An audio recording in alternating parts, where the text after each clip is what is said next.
So this week, I'm gonna take a break from the tutorials and do something a little different, and I'm actually gonna show you guys my lens collection. I just thought it'd be a little bit fun just so that way you can see what I use and just, get an idea of what you might wanna buy in the future. But before we begin, make sure to like this video and subscribe so you can make sure to see more future content from me.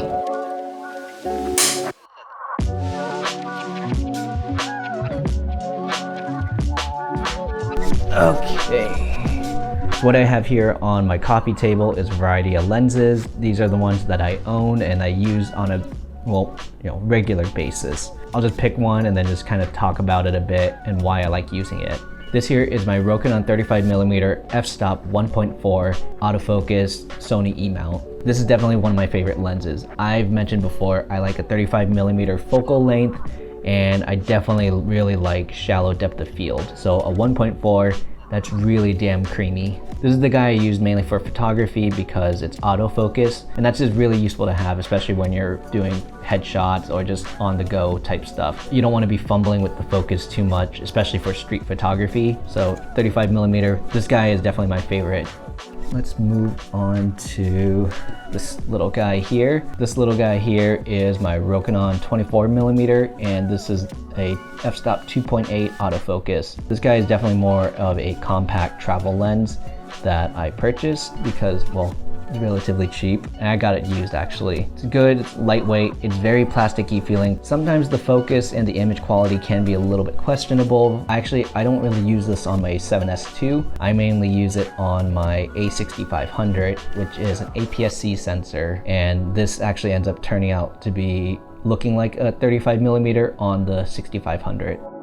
All right, so this is my Viltrox 85mm 1.8. I was just literally on Amazon looking for a new budget lens, something cheap, but also something with a really good f-stop. It's a really heavy feeling lens. Like, nice thing about it is, believe it or not, a lot of these autofocus lenses have what's called firmware, or software for the lens. The nice thing about this Viltrox lens is that there's a little micro USB plug-in for it that you just plug it in and then update the firmware on it. One thing I have to say about this lens is I've recently been having some problems with it on my A7S II and my A6500. I don't know what it is. I tried doing the update on the firmware. It worked for a night, and then all of a sudden I plugged it back in and just stopped working again. I have a funny story about this 85mm and this 35mm lens. I went to Japan and Thailand early in 2020, and I packed my A7S II with the 85mm here and with the 35mm. The 35mm I have here is actually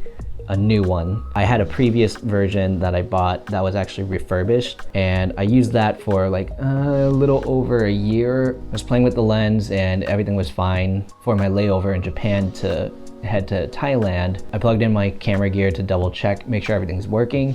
And for some reason, my old 35mm just stopped working. My camera wasn't reading it properly. The motor inside was stuck. I don't know what happened. Something must have got banged up. Definitely a very, very bad situation, because then I was only reduced down to my 85mm for my first trip to Thailand and Japan. So I'm kind of bummed out about it. I ended up getting money from my old 35mm, got a new one, and now it's just ironic that the 85 is giving me problems, yet the 35mm works just fine. Now, this is also a little bit of a philosophy here, is that when you're buying new camera gear, you want to buy your camera bodies new, but you also want to buy your camera lenses used. Okay, let's talk about one of these guys. I have a collection of vintage Canon FD lenses. These are what they used on old film cameras, and actually this one I'm holding right now is actually my dad's old one for his old film camera. This is the Canon 50mm 1.8. It's all manual control, so you got to train your eye to look at it and know how to do your exposures. The other thing you have to be careful about is you have to get the right mount for it.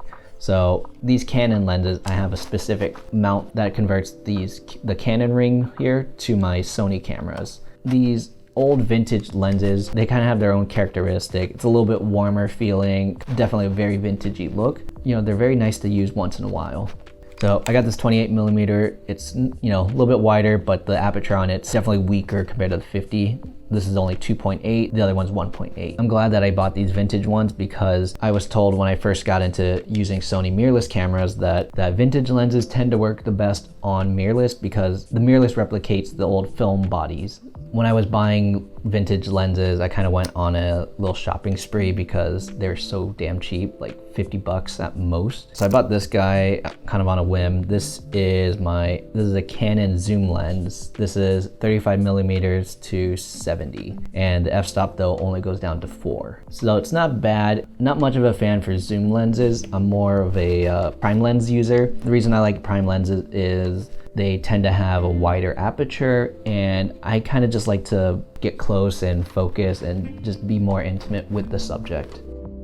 This here in this little suitcase, if you can see it, is my cinema lenses. These are more precious. So this first guy is my Rokinon 24mm f-stop 1.5. It's really nice glass, looks really beautiful, especially when you shoot video. In fact, the camera lens right now is another cinema lens, which I'll grab in a moment. When I bought these with my old Canon. I didn't want to sell these, let's buy an adapter. So this is a Canon adapter that I attach it and then it goes onto my Sony's. Now I have an 85 millimeter, it's also a 1.5. You can definitely see it, it's super smooth and that's what I love about it. So got an 85 millimeter, get another Rokinon. I have 2 more lenses that are on these cameras. So now I got the 2 lenses that I haven't done yet. First one I want to do, this was on this main cam here. This is my 35 millimeter cinema lens. What a surprise, it's Rokinon. So I highly recommend getting some cinema glass. It really just has like a different look to it. My other lens I was using was my Sony 50 millimeter. I always recommend having a 50 millimeter lens, or what's called the nifty 50. It's one of the most basic camera focal lengths that you should have. Again, very useful and very cheap too. No matter what interchangeable camera brand you have, always get a 50 millimeter. This is one of the best lenses to have when you do close-ups, headshots. That's what's gonna give you that like really creamy background for headshots. And that's my lens collection. A lot of Rokinon and Canon right there. I have a combination of everything here and they've all come in handy. So if you guys like seeing my lens collection, you definitely wanna like this video and definitely subscribe to me for more future content. And definitely follow me on Instagram because then I'll be using these lenses on a more regular basis for photography purposes. And leave a comment below, tell me what lens you liked in my collection and tell me what's your favorite lens in your collection. So until the next video, see ya.